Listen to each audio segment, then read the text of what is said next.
They say revenge is a dish best served cold. I disagree. The best revenge is watching people destroy themselves with their own poison while you do absolutely nothing. I'm sitting in my empty house now, divorce papers signed 3 months ago, and I can still smell the faint trace of Helen's perfume in the guest room. Funny how some scents linger longer than the people who wore them. 5 years of marriage gone in a single week. That's all it took for my mother-in-law to destroy everything Jessica and I had built together. But I'm getting ahead of myself. Jessica and I were genuinely happy. I know that sounds like something every divorced man says, but it was true. We had something real in our modest 3-bedroom ranch house on Maple Street. I worked as a maintenance supervisor at Patterson Manufacturing. Steady work with good benefits. Jessica managed our home, and we'd built a life that felt complete. Simple pleasures. Friday night movies on our worn leather couch. Saturday morning pancakes that Jessica made from scratch. Sunday afternoons working in the garden she'd started behind the house. We weren't wealthy, but we were content. We chose each other every day, and that felt like enough. More than enough. Helen's arrival changed everything, though I didn't see it coming at first. Just a week, Jessica had said when she asked if her mother could stay while her house was being fumigated. The chemicals are too strong, and you know how her lungs are. I nodded, even helped carry Helen's suitcases to the guest room. What choice did I have? She was my wife's mother, and Jessica loved her despite everything. Helen started her work immediately.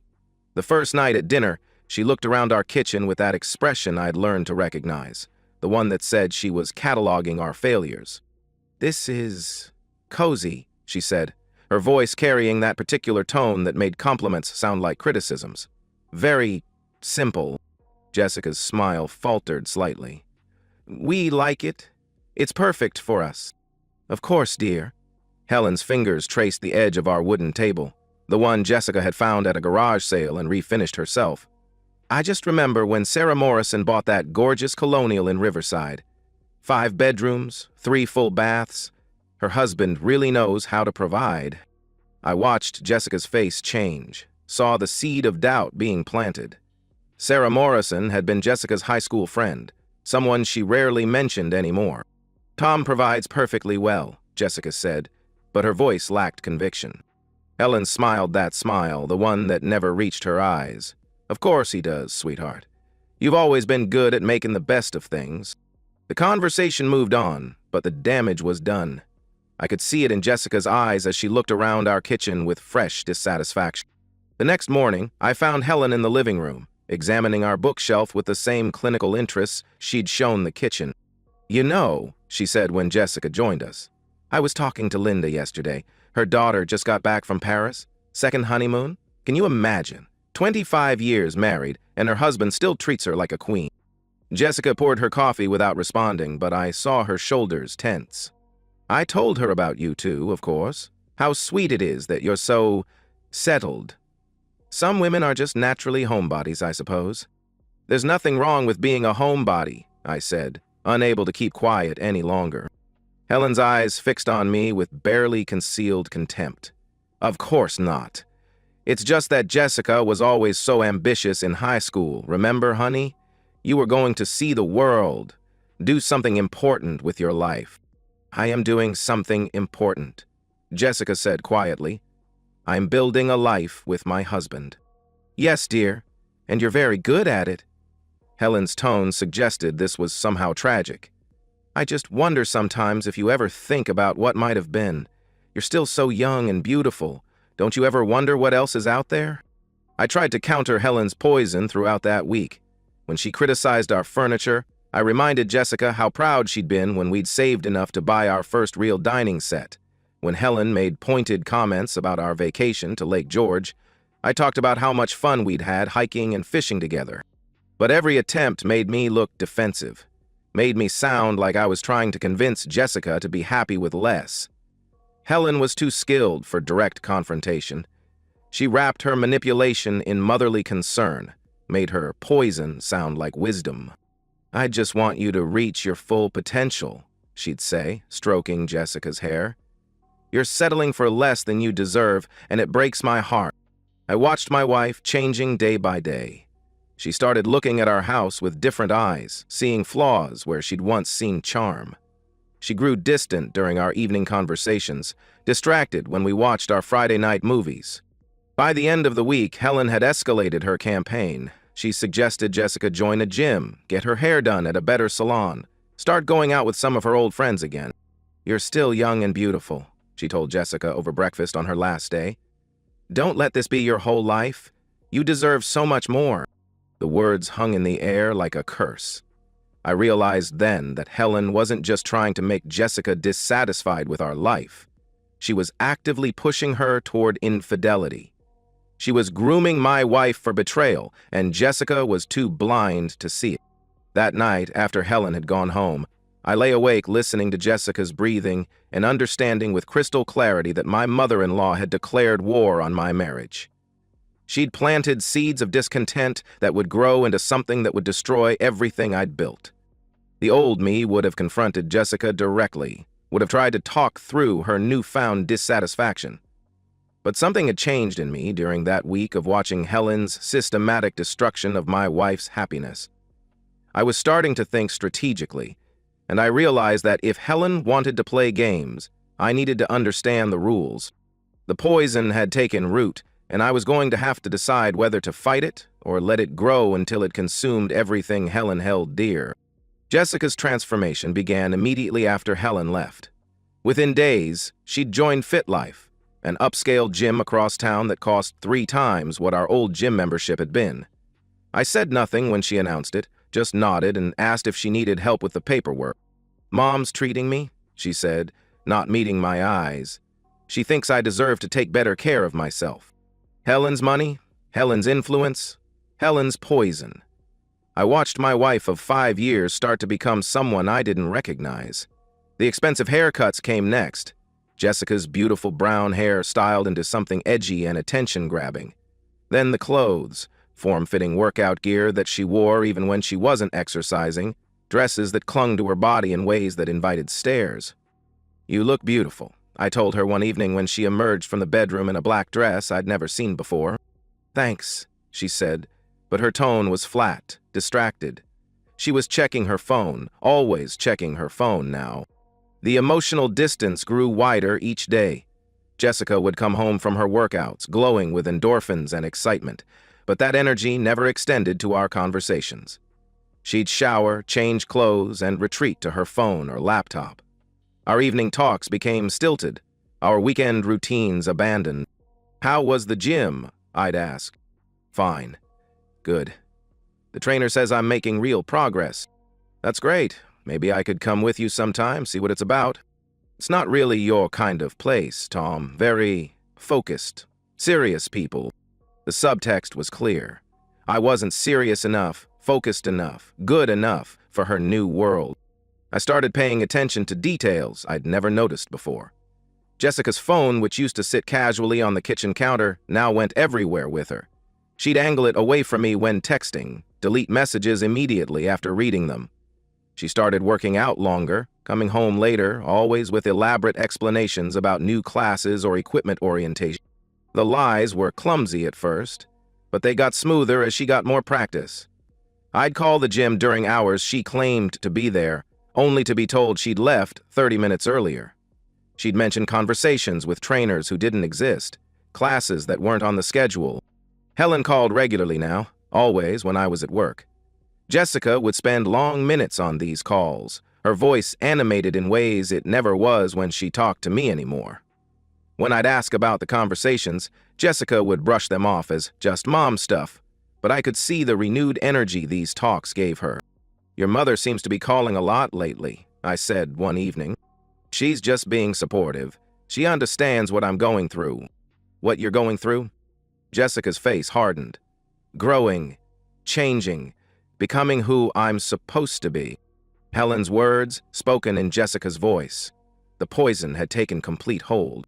I started my own investigation quietly, methodically. I noticed that Jessica's car had more miles on it than her claimed activities would account for.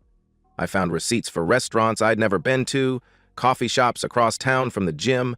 Her laundry started including clothes that never made it to our bedroom, expensive items that disappeared as quickly as they'd appeared. The breakthrough came by accident. Jessica had left her phone charging in the kitchen while she showered, and a text came through from someone named Marcus. The preview was enough. "Can't wait to see you tonight. Wear that red dress." I stared at the phone, my hands shaking slightly. The red dress was hanging in our closet, tags still on it. Something Jessica had claimed to have bought for a future occasion. Tonight, she told me she was going to a new yoga class that ran late. I could have confronted her then. Part of me wanted to storm into the bathroom and demand answers, but something held me back. Maybe it was the strategic thinking that Helen's manipulation had awakened in me. Or maybe it was the understanding that Jessica was too far gone to be saved by confrontation. Instead, I waited until Jessica left for her yoga class, then I accessed our phone records online. 3 months of calls and texts to Marcus Santos, increasing in frequency and duration. I cross-referenced his name with Jessica's new gym and found him listed as a personal trainer and fitness consultant. The affair was fully developed, had been going on for weeks. I scrolled through itemized phone bills, seeing the pattern of communication that showed a relationship progressing from professional to personal to intimate. Hour-long calls during my workdays, text conversations that lasted deep into the night after Jessica had gone to bed, claiming exhaustion.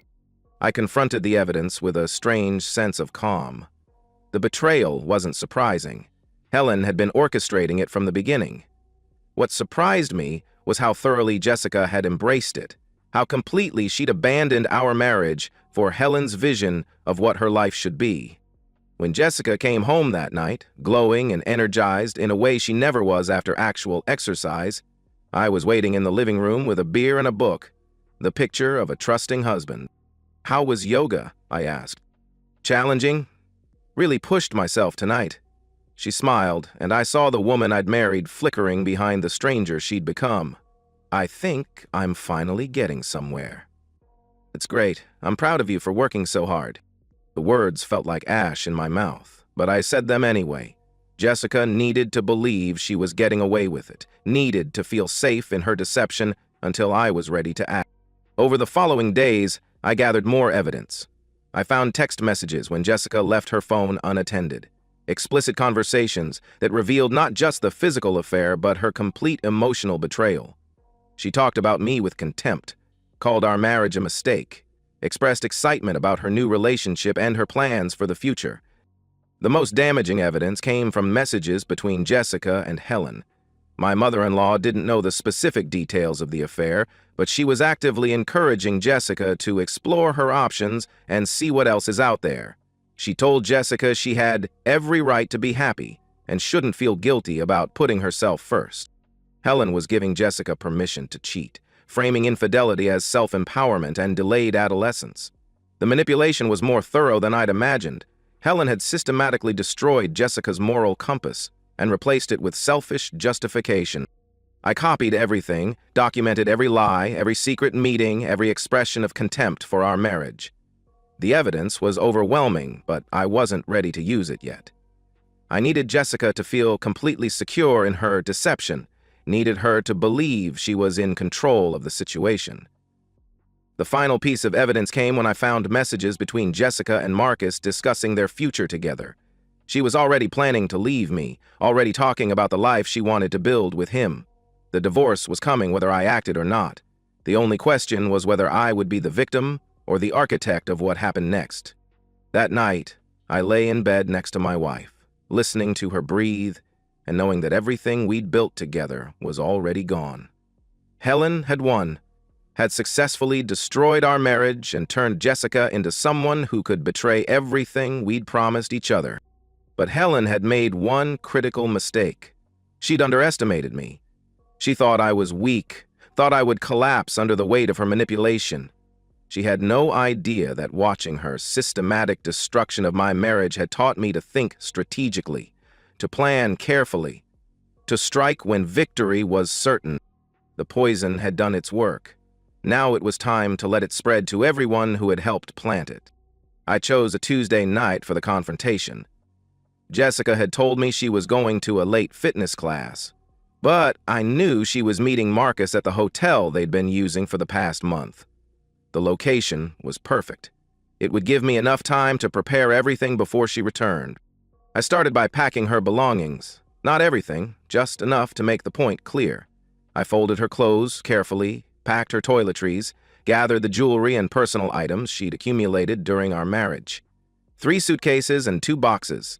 5 years of shared life reduced to manageable containers. I loaded everything into my truck and waited in the living room. The house felt different already, lighter somehow, as if Jessica's betrayal had been a weight I'd been carrying without realizing it.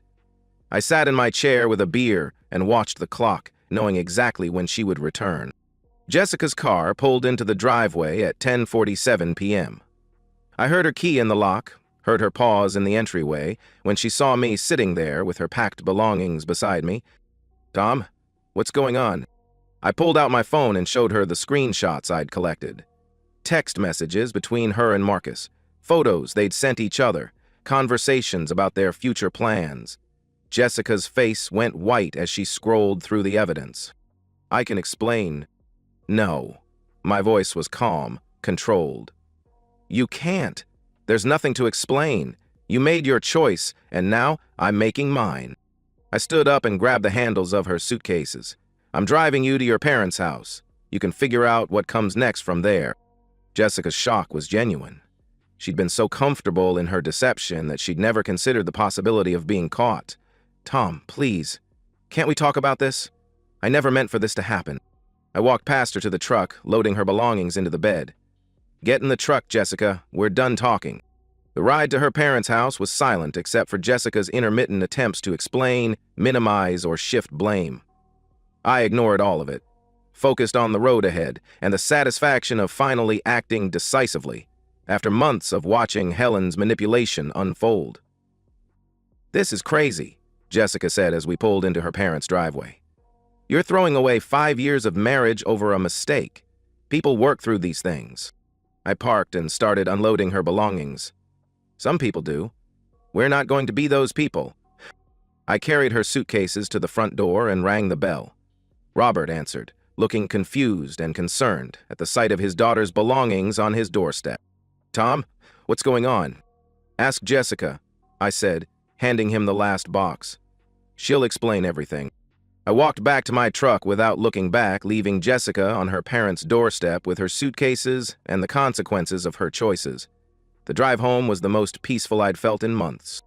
Jessica immediately began spinning her version of events to her parents. I knew she would. It was the next logical step in her self-deception. She told them I'd thrown her out over nothing, that I'd been controlling and unreasonable, that I'd refused to listen to her explanations. Helen embraced this narrative immediately. She'd been waiting for this moment, had been preparing for it since the day she'd arrived for her week-long visit.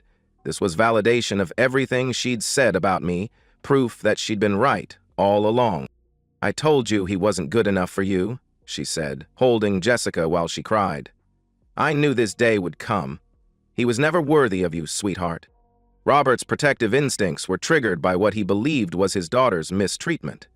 Helen skillfully manipulated his emotions, directing his anger toward me while positioning herself as the wise mother who'd seen this coming. She painted me as the villain who'd callously destroyed his daughter's happiness over a minor indiscretion.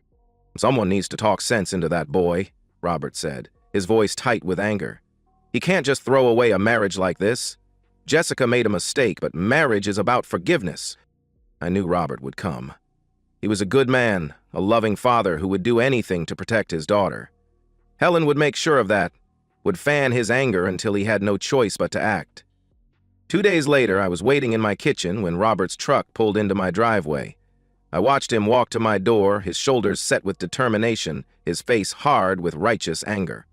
He knocked firmly, the sound echoing through my empty house. "We need to talk," he said when I opened the door. I stepped aside and let him in. "I figured you'd come." Robert's anger was immediate and intense. "What the hell is wrong with you? You throw my daughter out like garbage and won't even discuss it? 5 years of marriage and you end it over one mistake?" I didn't argue or defend myself. Instead, I walked to the kitchen table where I'd laid out printed copies of Jessica's text messages and photos. "Look at these, Robert. All of them." He started to protest, but something in my voice made him sit down and pick up the first page. I watched his face change as he read, saw the exact moment when his anger shifted from protective father to betrayed husband. The evidence was overwhelming. Jessica's affair wasn't a mistake or a moment of weakness. It was a calculated betrayal that had been going on for months. The text messages showed her contempt for our marriage, her excitement about her new relationship, her plans for a future that didn't include me. "Jesus Christ," Robert whispered, staring at a particularly explicit message. This is not the daughter I raised." "Keep reading," I said gently. "Look at the messages between Jessica and Helen." Robert's transformation was complete when he saw Helen's role in encouraging Jessica's affair. The messages showed Helen giving Jessica permission to cheat, framing infidelity as self-empowerment, actively undermining our marriage with her manipulation. "She knew," Robert said, his voice hollow. "Helen knew this was happening and encouraged it." I sat down across from him. "Helen orchestrated it. She's been working to destroy my marriage since the day she walked into my house. Jessica was just the weapon she used." Robert's anger was now directed exactly where it belonged. We sat in my kitchen, two men who had been victimized by Helen's manipulation, understanding each other perfectly for the first time. "I'm divorcing her," Robert said after a long silence.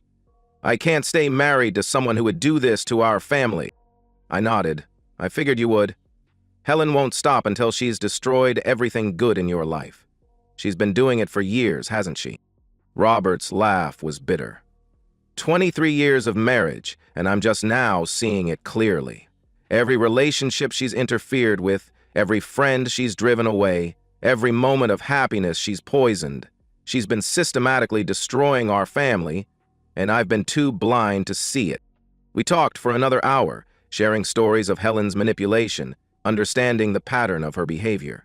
Robert left my house with copies of the evidence and a clear understanding of what he needed to do.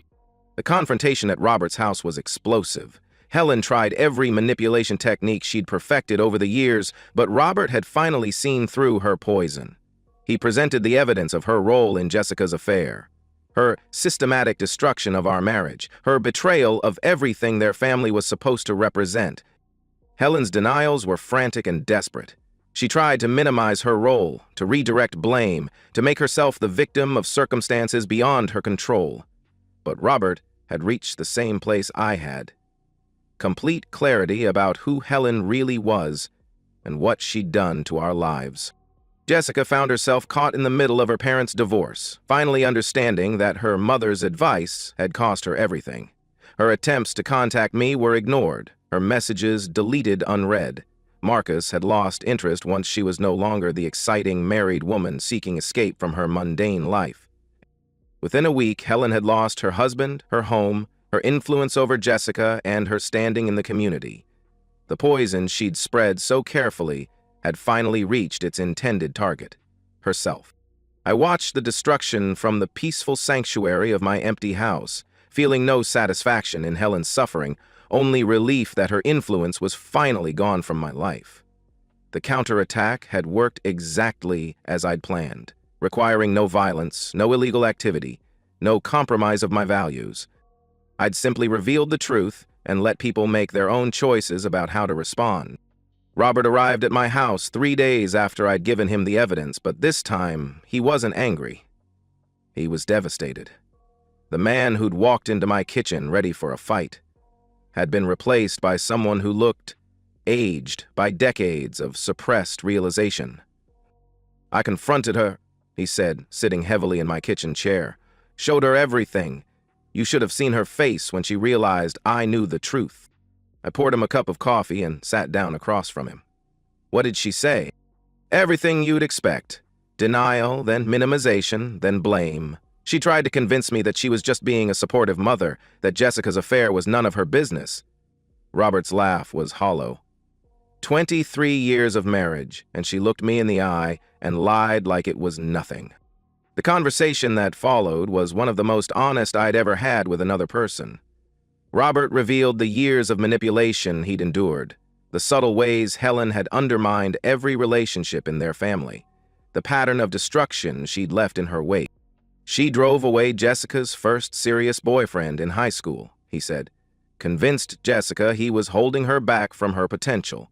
Then she did the same thing to the boy Jessica dated in college. I thought she was just being protective, but now I see the pattern. Robert's decision to divorce Helen was final and immediate. He'd already consulted with a lawyer, had already started the process of separating their finances and assets. The revelation about Helen's role in Jessica's affair had been the final straw in a marriage that had been dying for years. "I'm not giving her another opportunity to destroy what's left of our family," he said. "Jessica's already lost her marriage because of Helen's poison. I won't let her destroy any more lives." That same evening, Robert returned home to face Helen with the full weight of his decision. The confrontation was everything I'd hoped it would be. Swift, decisive, and utterly final. Helen tried every manipulation technique she'd perfected over the years. She denied her role in Jessica's affair, claimed she was just being a supportive mother, accused Robert of being unreasonable and cruel. When denial failed, she tried to minimize her actions, suggesting that Jessica's marriage was doomed anyway, and she'd just helped her daughter see the truth. "You're destroying our family over nothing," Helen said, her voice rising to the hysterical pitch she used when her manipulation wasn't working. "I was trying to help Jessica be happy. If that boy was a real man, he would have fought for his marriage instead of throwing her away." Robert's response was calm and final. "You systematically destroyed their marriage, Helen. You manipulated our daughter into betraying her husband, and you did it because you enjoyed destroying other people's happiness. I'm done being married to someone who would do that to our family." The divorce papers were served the next morning. Helen's lawyer tried to negotiate, but Robert had documented everything, had evidence of her manipulation and her role in Jessica's affair. The divorce would be quick and decisive, with Helen receiving only what the law required and nothing more. Jessica found herself caught between her parents' divorce and her own failed marriage, finally beginning to understand the extent of her mother's manipulation. Her attempts to contact me continued, but I ignored every call, every text, every email. She'd made her choice when she embraced Helen's poison, and I wasn't interested in explanations or apologies. Marcus had disappeared from her life as quickly as he'd entered it. The excitement of an affair with a married woman had lost its appeal once Jessica was single and available. She was left with nothing. No husband, no lover, no family support, and no home. The community aspect of the revenge became apparent as news of both divorces spread through our small town. Helen's reputation as a manipulative destroyer of marriages became public knowledge through the careful sharing of information by Robert and myself. We didn't gossip or spread rumors. We simply told the truth when asked, and the truth was damning enough. Helen's social circle contracted rapidly as people understood her true nature. The women who had once sought her advice began to question her motives, began to remember their own experiences with her manipulation. Friendships that had lasted decades evaporated as people realized they'd been tools in Helen's games. The isolation was complete and devastating. Helen had built her identity around her ability to manipulate and control others, and once that ability was exposed and neutralized, she had nothing left. She was forced to sell the house she'd shared with Robert, had to find new living arrangements, had to start over in a community that now understood exactly who she was. Jessica's world collapsed just as thoroughly. She lost her job when the stress of her situation affected her work performance. She had to move into a small apartment, had to learn to support herself for the first time in years. The comfortable life she'd taken for granted was gone, replaced by the harsh reality of consequences. Her attempts to reconcile with me became more desperate as her situation deteriorated. She called my work, showed up at my house uninvited, sent letters through mutual friends. All of it was ignored, all of it was futile. The woman who had betrayed our marriage for Helen's vision of a better life was learning that actions have consequences, and some consequences are permanent. The most devastating blow came when Jessica realized that her relationship with her father had been permanently damaged. Robert blamed her for enabling Helen's destruction, for choosing her mother's manipulation over her marriage. The family that Helen had claimed to be protecting was shattered beyond repair. 3 months after the confrontation, Helen was completely alone. She'd lost her husband, her home, her daughter, her social standing, and her identity. The woman who had systematically destroyed other people's happiness had finally destroyed herself with her own poison. The revelation phase was complete. Everyone who mattered now understood Helen's true nature, and the consequences of that understanding were swift and merciless. I hadn't had to become the villain because Helen's own actions had created her downfall. Justice had been served, and it was more perfect than anything I could have engineered myself. 6 months after the confrontation, I stood in my kitchen making morning coffee and realized I couldn't remember the last time I'd thought about Helen. The woman who had consumed so much of my mental energy, who had driven me to strategic thinking and careful planning, had simply faded from my consciousness like a bad dream. The aftermath had unfolded exactly as I'd anticipated. Helen's world had collapsed completely and permanently. She'd lost everything that mattered to her: her marriage, her home, her influence over Jessica, her social standing in the community. The divorce from Robert had been swift and devastating, leaving her with minimal assets and no support system. Robert had rebuilt his life with remarkable speed and determination. He'd sold the house he'd shared with Helen, bought a smaller place across town, and started dating a woman from his church, someone kind and genuine who represented everything Helen had never been. When I saw him at the grocery store, he looked younger, happier, free from the weight of Helen's manipulation. "Best decision I ever made," he told me, shaking my hand with genuine warmth. "I should have done it years ago. Thank you for opening my eyes." Jessica was living in a one-bedroom apartment downtown, working at a department store for the first time in her adult life. The transformation from pampered wife to struggling single woman had been harsh but educational. She'd learned to support herself, to make her own decisions, to face consequences without someone else to blame. Her attempts at reconciliation had stopped months ago, replaced by a grudging acceptance that our marriage was truly over. The last message she'd sent was brief and surprisingly mature. "I understand now what Mom did to us. I'm sorry for my part in it. I hope you find happiness." I'd read it without emotion, filed it away without responding. Jessica's apology was sincere, but it was also irrelevant. The woman who had betrayed our marriage for Helen's poison had made her choice, and choices have consequences that apologies can't erase. Marcus had vanished from Jessica's life as quickly as he'd entered it. The excitement of an affair with a married woman had lost its appeal once she was single and available. He'd moved on to new conquests, leaving Jessica to face the reality that she'd destroyed her marriage for someone who'd never been serious about her. The community had absorbed the lessons of Helen's manipulation with remarkable efficiency. Her reputation as a destroyer of marriages had become common knowledge, passed along through the careful sharing of truth by those who'd witnessed her work. She'd been forced to leave town entirely, relocating to a city where no one knew her history. I'd heard through Robert that Helen was working as a receptionist at a medical office, living in a small apartment, essentially starting over at 62 years old. The woman who had built her identity around manipulating others had been stripped of that power and reduced to ordinary survival.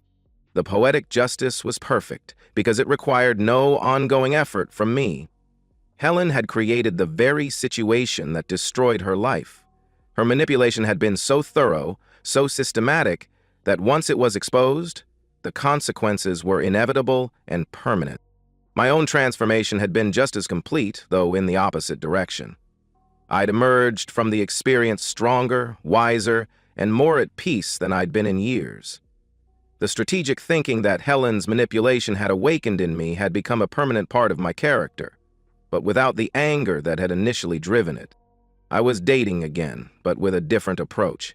The experience with Helen had taught me to recognize manipulation early, to identify the subtle signs of toxicity before they could take root.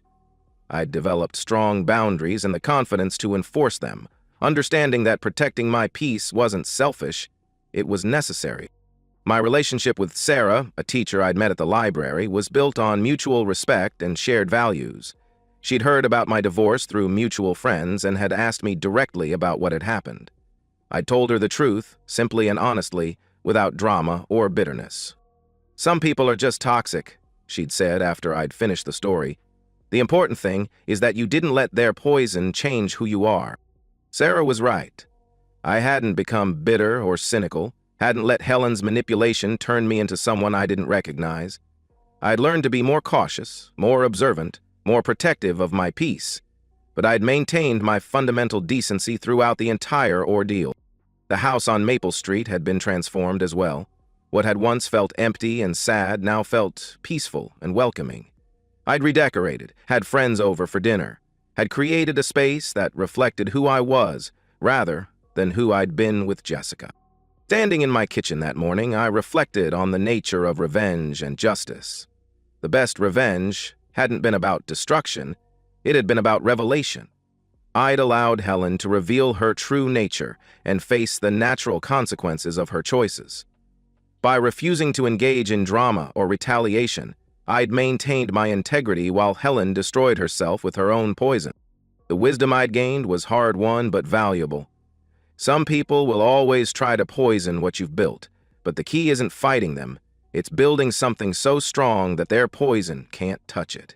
And sometimes, the most powerful response is simply stepping back and letting toxic people face the consequences of their own actions. Helen's manipulation had been comprehensive and systematic, but it had also been self-defeating. She'd destroyed Jessica's marriage, her own marriage, and her relationship with her daughter in pursuit of some twisted vision of control and dominance. The poison she'd spread so carefully had finally reached its intended target, herself. The justice was poetic because it was natural, inevitable, and permanent. Helen had created the very situation that destroyed her life, and no amount of manipulation could undo the truth once it was revealed. She'd lost everything that mattered to her, because she'd chosen to destroy everything that mattered to others.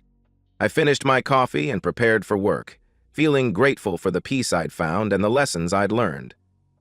The experience had taught me that the most powerful victories are the ones where you don't have to become the villain, where truth and patience triumph over manipulation and poison. Helen was gone from my life, and I was stronger for having survived her assault on my happiness. The revenge was complete, and it was perfect. And that's the end of today's story. If you enjoyed it, please give this video a thumbs up and drop a comment below. Your support helps the algorithm push my content further. If you're new to the channel, don't forget to hit that subscribe button. It really helps me keep creating more stories for you. Thanks for watching, and I'll see you in the next one.